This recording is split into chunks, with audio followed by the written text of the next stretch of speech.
کو روز ملتا ہے صدقہ پیارے اگر احد کا ہی ذکر آ گیا تو احد کی یہ جنگ ہے اسلامی دوسری جنگ، بڑی دوسری جنگ.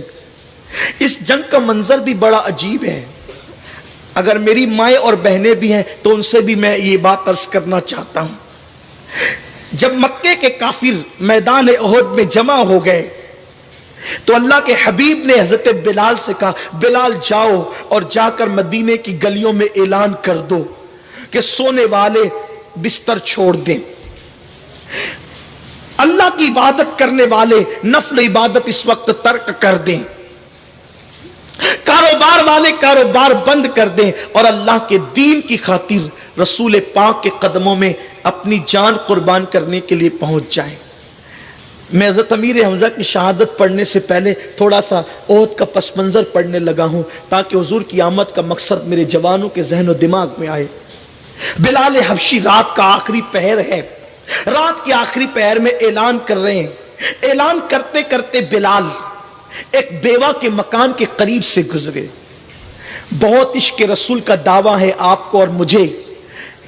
عاشق رسول یوں ہوتے ہیں، عاشقان رسول کی پہچان یوں ہوتی ہے. کیسے وہ شاک تھے.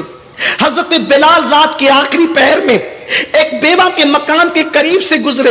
سونے والوں اٹھو، حضور یاد کر رہے ہیں. رونے والوں بستر پر آنسوؤں کی سوگات پیش کرنے والوں چلو، حضور یاد کر رہے ہیں. میرے آقا علیہ السلام کا منادی اعلان کرتے ہوئے گزر رہا ہے. ایسے میں بیوہ خاتون کے کانوں میں آواز آئی، اٹھ کر بیٹھ گئی، رونے لگی. میرا تو شوہر شہید ہو چکا ہے، میرے گھر میں ایک ننھا سا بچہ ہے جس کی عمر صرف 4 یا 5 سال کی ہے. میرے گھر میں کچھ نہیں جو میں حضور کو پیش کر سکوں. رونے لگی. روتے روتے اس کی آواز بلند ہو گئی.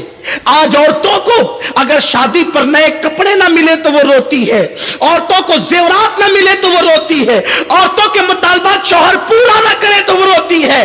ہائے دور رسالت کے اندر ایک بیوہ کیوں رو رہی تھی؟ صرف اس لیے کہ مصطفیٰ جان رحمت نے مجاہد مانگا ہے، میں پیش نہیں کر پا رہی ہوں، اس لیے وہ آنسو بہا رہی تھی. فکر کیا تھی ان لوگوں کی؟ روتے روتے آواز بلند ہو گئی. جب آواز بلند ہوئی پاس ہی میں 4-5 سال کا بچہ سو رہا تھا، اٹھ گیا. ماں کو روتا دیکھ کر کہا امی کیوں رو رہی ہو؟ تمہارے رونے کی وجہ کیا ہے؟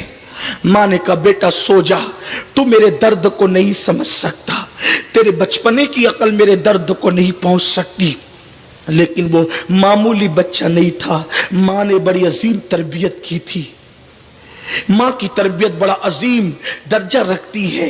ماں نے بڑی عظیم تربیت کی تھی. بچے سے ماں نے کہا بیٹا میرے درد کو تیری عقل نہیں پہنچ سکتی، سو جا. ننھے سے بچے نے کہا امی یہ کیسے ہو سکتا ہے کہ میری ماں روتی رہے اور میں سوتا رہوں؟ تمہیں بتانا ہوگا تم کیوں رو رہی ہو. ماں نے کہا بیٹا سو جا. پھر بچے نے کہا امی کیا تمہیں میرے ابا کی یاد آ رہی ہے؟ تم میرے ابو کے لیے رو رہی ہو؟ کہا نہیں بیٹا تیرے باپ کے لیے نہیں رو رہی ہوں، رونا اس پر ہے کہ اسی وقت ابھی تھوڑی دیر پہلے نبی کا منادی بلال اعلان کرتے ہوئے گیا ہے کہ احد کے میدان میں رسول پاک کہ غلام جان ساری کے لیے جا رہے ہیں اور حضور نے مجاہدوں کو طلب فرمایا ہے. بیٹا میرے پاس کوئی جوان بیٹا ہوتا تو میں بھی شہادت کا دولہا بنا کر بھیج دیتی، مگر افسوس میرے پاس جوان بیٹا نہیں، اس لیے رو رہی ہوں کہ دینے والے رسول نے آج طلب کیا ہے جانوں کا نذرانہ اور ہم دینے کے قابل نہ رہے. ننھے سے بچے نے کہا ماں تمہیں میرے ہوتے ہوئے رونے کی ضرورت کیا ہے؟ مجھے کو لے چلو اور بارگاہ رسالت میں پیش کر. 5 سال کی عمر کیا ہوتی ہے؟ 4 سال کی عمر کیا ہوتی ہے؟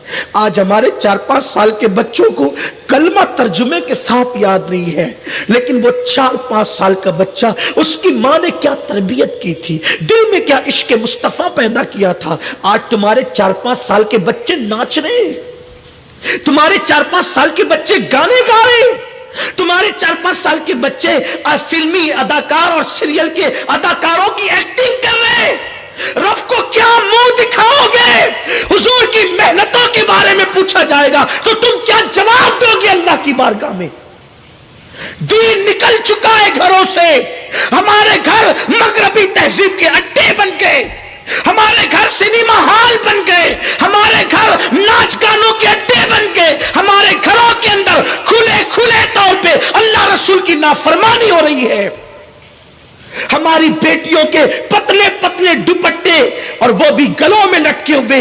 سوچو تو صحیح، میرے رسول علیہ السلام نے فرمایا، ابو داؤد شریف کی حدیث کا مفہوم ہے، میرے کریم آقا فرماتے ہیں کہ میری امت پر ایک وقت ایسا آئے گا جب میری امت میں شراب اور زنا عام ہو جائے گا، تو اس وقت میری امت میں چہرے بدل دیے جائیں گے، چہرے مسخ کر دیے جائیں گے، چہرے سور اور بندر کی طرح کر دیے جائیں گے، لوگوں کو زمین میں دھسایا جائے گا۔ ایک اور روایت میں ہے، عذاب ان پر ایسے آئے گا جیسے کالی گھٹائیں چھانے کے بعد زوردار بارش گرتی ہے، ایسے ان پہ عذاب ٹوٹ پڑے گا۔ عذاب پر شکوے ہے، اپنے عمل پر نہیں۔ اعمال تو دیکھو، اعمال تو دیکھو، ہمارے اعمال کیا ہے؟ بعض لوگ ایسے ہیں جنہوں نے داڑیوں کی تراش و خراش پہ بہت توجہ دی، ٹوپیوں کی خوبصورتی پر، اندر کیا ہے؟ ایک طبقہ وہ ہے جو نہ دیندار ہے، کچھ نہیں ہے وہ، ایک وہ ہے جو اوپر سے دیندار ہے، اندر کچھ نہیں ہے الا ماشاءاللہ۔ ننھے سے 4-5 سال کے بچے نے کہا، ماں میرے ہوتے ہوئے تجھے رونے کی ضرورت کیا ہے؟ چلو مجھے لے جاؤ حضور کی بارگاہ میں پیش کر دو۔ ماں کو کچھ اطمینان ہوا، ہائے میرا بچے نے میری تسلی دی، مجھے تسلی دی، اور پھر انتظار کرنے لگی۔ بچے کی انگلی پکڑی اور پکڑ کر کے سیدھا مسجد نبوی کی طرف۔ اتنا آسان نہیں ہے نا 5 سال کے بچے کو ذبح کرنے کے لیے کہیں پہنچانا۔ اس ماں کے دل سے پوچھو، آج عورتوں میں دینداری کا یہ حال ہے، اگر شوہر داڑھی رکھ لے تو بیوی کہتی ہے کہ میں اپنی سہیلیوں میں کیا جواب دوں گی کہ تیرا شوہر داڑھی والا ہے؟ یہ مسکرانے کی بات نہیں، یہ دینداری کا معیار ہو گیا آپ کے پاس۔ مسلمان بیٹی یہ کہہ رہی ہے میں اپنی سہیلیوں کو کیا جواب دوں گی کہ تیرا شوہر داڑھی والا ہے؟ حد ہے، افسوس ہے، داڑھی کا مذاق اڑانے والی بیٹی، تو اپنے شوہر کے چہرے پہ داڑھی کا نہیں، مصطفیٰ جان رحمت کی سنت کا تو مذاق اڑا رہی ہے۔ تمہیں آقا کی سنتوں سے نفرت ہو گئی ہے۔ عملی طور پر تم کیا کر رہے ہو، کیا کہہ رہے ہو؟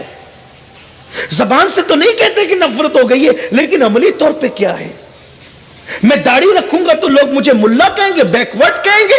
لا الہ الا اللہ، الیاذ باللہ۔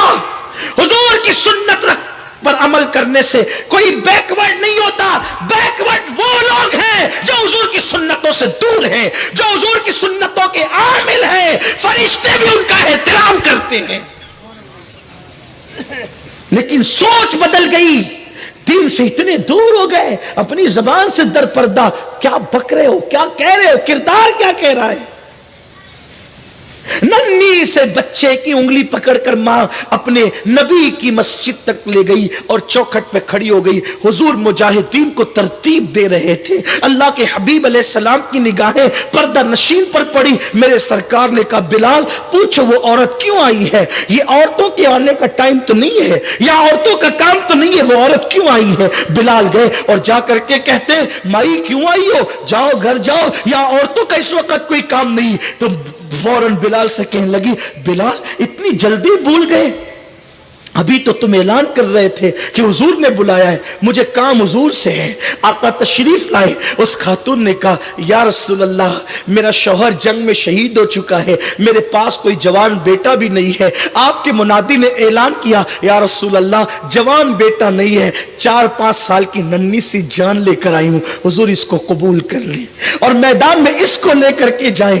جیسے ہی میرے کریم آقا نے اس عورت سے یہ بات سنی، بچے کے سر پہ شفقت کا ہاتھ رکھا اور سرکار نے فرمایا اے خاتون تیری نیت اچھی ہے, اللہ تجھے اجر عطا کرے گا. بچہ یہ کیا جنگ کر سکے گا, یہ تلوار کیا اٹھا سکے گا, یہ ہتھیار کیا اٹھا سکے گا, لے جا, اللہ اس کو لمبی عمر دے, پھر اسلام کے لیے جنگ ہوتی رہے گی, جہاد ہوتا رہے گا, یہ بڑا ہوگا, اس کو پال, اس کی پرورش کر, اس کی تربیت کر, یہ اللہ کی راہ میں جان دے گا, لے جا, جا اللہ تجھے جزا دے. جیسی وہ خاتون پلٹنے لگی, بچے نے اپنی ماں کا ہاتھ چھوڑ دیا, ماں کا ہاتھ چھوڑ دیا, اور حضور کی بارگاہ میں سرکار کا ہاتھ پکڑ کے کہنے لگا یا رسول اللہ, میری ماں تو مجھے سوتے وقت یہ سناتی تھی کہ نبی کی چوکھٹ وہ چوکھٹ ہے کہ جہاں پر جانے والا کبھی محروم واپس نہیں ہوتا. میری ماں نے تو مجھے یہ سنایا, نیند سوتے وقت سلاتے ٹائم میری ماں یہ کہتی تھی کہ نبی کی بارگاہ میں جانے والا کبھی خالی نہیں آتا. حضور میں کیسے خالی جا سکتا ہوں, آقا میں کیسے خالی جا سکتا ہوں؟ سرکار یہ بات تو سچ ہے, میں تلوار نہیں اٹھا سکتا, اوزار نہیں اٹھا سکتا, میں کچھ نہیں کر سکتا, لیکن یا رسول اللہ اتنا تو کر سکتا ہوں کہ اگر دشمن آپ کے قدموں کی طرف تیر چلائے گا تو میں اپنا سینہ پیش کر کے آپ کے قدموں کی حفاظت تو کر سکتا ہوں. بچوں میں یہ جذبات کس نے پیدا کیا تھا, بچوں میں یہ جذبات کس نے ڈالے تھے؟ یہ احد کا ایک پس منظر